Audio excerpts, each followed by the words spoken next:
सिन्नर तालुक्यातील फर्दापूर येथील दाम्पत्याने विहिरीत उडी घेऊन आत्महत्या केल्याची घटना उघडकीस आली।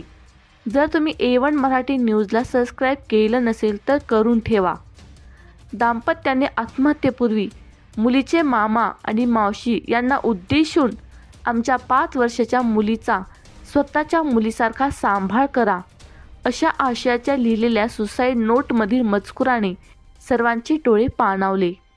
ज्ञानेश्वर अशोक बोराडे वय 35 व दीपाली ज्ञानेश्वर बोराडे वय 30 अशी मृतांची नावे आहेत।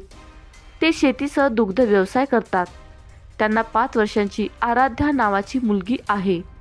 2 दिवसापूर्वी त्यांनी मुलीला तिच्या मामाच्या घरी सोडले। रविवारी सकाळी ज्ञानेश्वर यांच्या खोलीचा दरवाजा बंद होता। कुटुंबियांनी शोध घेतला असता घराजवळील विहिरीच्या कडेला दोघांच्या चप्पल आढळल्या।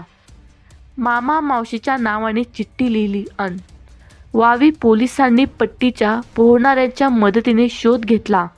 2 तासानंतर विहिरीच्या तळाला दोघांचे मृतदेह मिळून आले।